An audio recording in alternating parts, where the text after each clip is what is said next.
Hello and welcome back to Vote for the Music, the Eurovision podcast. I'm Benjamin Windybank, and yes, the Eurovision Song Contest season really is heating up as we journey towards Basel, and we have a lot of that news for you now, as well as an exclusive preview of Melodifestivalen 2025, which is beginning this weekend.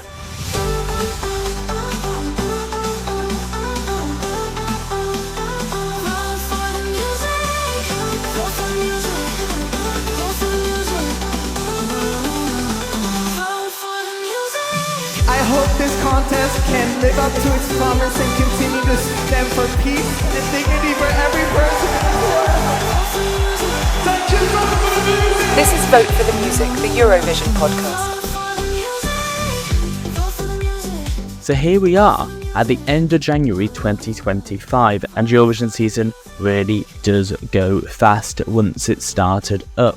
It seems though we are in the midst of a disqualification song contest, the first entry of the season in Montenegro's clickbait, all the way to songs here, there and everywhere from every single national final. It seems no one really seems to be safe, all the way further to the fact we've lost Moldova itself as a country, as they have withdrawn from the contest. So really it is the disqualification / withdrawn song contest at the moment. Hopefully as we continue through the season, this begins to settle down, but it doesn't look like it, because even yesterday we lost another national final entry. It really does not seem to be stopping. Also yesterday we had the handover ceremony and allocation draw in Basel. This event took place at midday and saw the official handover from Malmö to Basel as host city. And we also got the draw for the semi-finals. Just to run you through that very quickly, in the first half of the first semi-final was Sweden, Ukraine, Slovenia, Iceland, Estonia, Poland and Portugal. In the second half are the Netherlands, Azerbaijan, Albania, San Marino, Belgium, Cyprus, Croatia and Norway. And then in the second semi-final, in the first half, we have Austria, Lithuania, Armenia, Montenegro, Greece, Ireland, Australia and Latvia.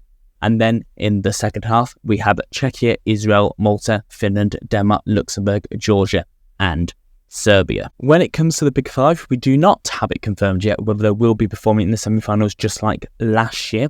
But the assumption is, yes, they probably will be. We do know where they'll be voting, which, if in the case they are performing, they'll be performing in the same semi-finals they're voting in. So the assumption is that we get Switzerland, Italy, and Spain in the first semi-final, and Germany, France and the United Kingdom in the second semi-final. The show itself followed in line with most of the allocation draws since 2020 in being a big sort of proper show, whereas all the times before 2020 and again in Italy in 2022, the allocation draw was more sort of a webcam in a hall. This continues in the vein of what Rotterdam, Liverpool and Malmö did in turning it into a proper show. So well done to everyone there at the Swiss broadcaster. We also have another song now. The Luxembourg Song Contest was held at the weekend, and Laura Fawn won that with La Poupée monte le son, which is a tribute to Poupée de Son, which was Luxembourg's winner from 1965. So on the 60th anniversary of its victory,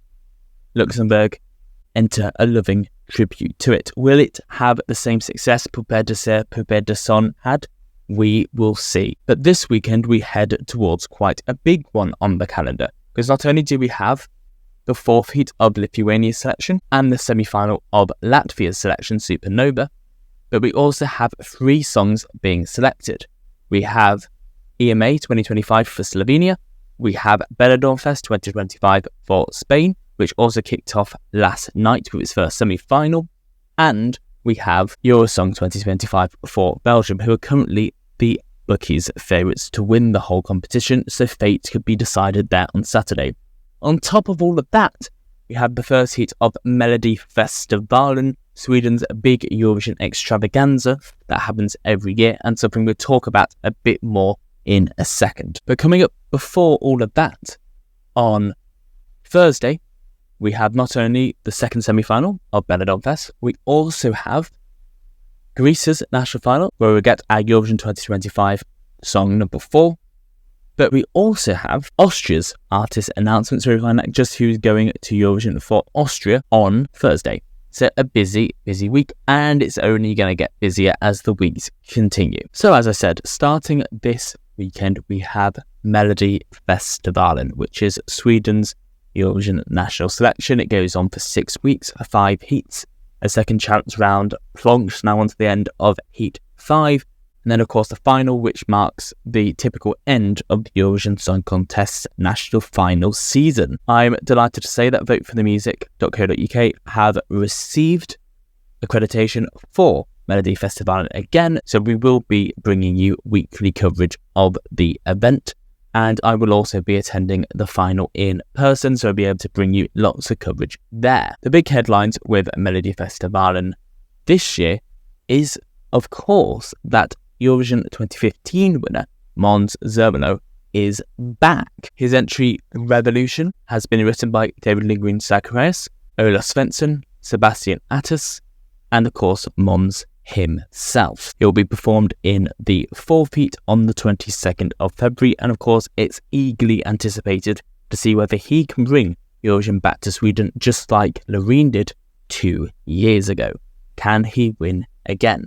Can he even win Melodifestivalen again? Can he even get to the Melodifestivalen final again, let alone win the Eurovision Song Contest? We'll have to see. Not all of that is a given, because of course, let's remember in 2017, Loreen didn't manage any of that. She was knocked out in the second chance round. Could the same thing happen to Måns?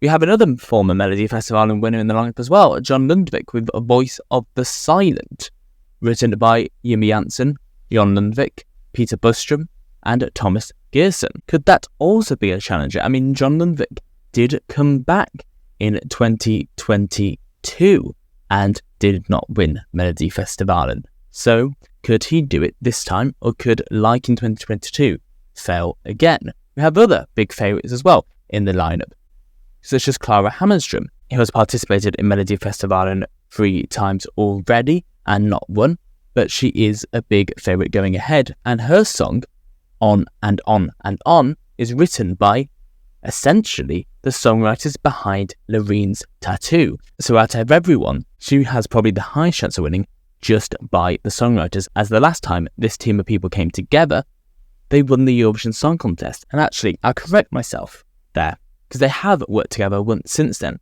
They wrote Jennifer Anune's Breaking My Heart, which was the winner of Hello Mello, Sweden's new version of Melodifestivalen for teenagers. So they've won Hello Mello, they won the Eurovision Song Contest, and of course Melodifestivalen with a Tattoo. Will they win Melodifestivalen again with Clara Hammarström's On and On and On?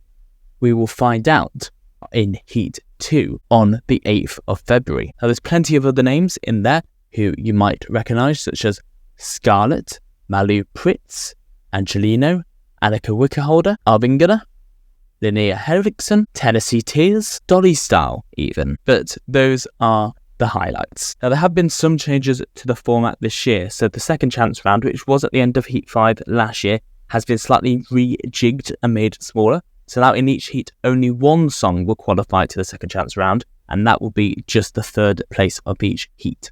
By the time we get to Heat 5, and we've already decided the 2 qualifiers and the second chance song there, then we will go into the second chance round. There'll be 5 songs there in that second chance in total, 1 from each heat. One of them will go through automatically straight away just by which did the best in its own heat. So whichever 3rd place was most successful will automatically go through. The 4 songs left there will then go to a new public vote, and a second qualifier will come out, putting 2 second chance songs through to the final, 1 automatically determined and the second decided on the night. The other 3 second chance songs will non-qualify, just like all the other songs in Melodifestivalen. There will be no re-performances. They will all be done with a recap. Melfest this year will be hosted by Keyyo and Edvin Törnblom.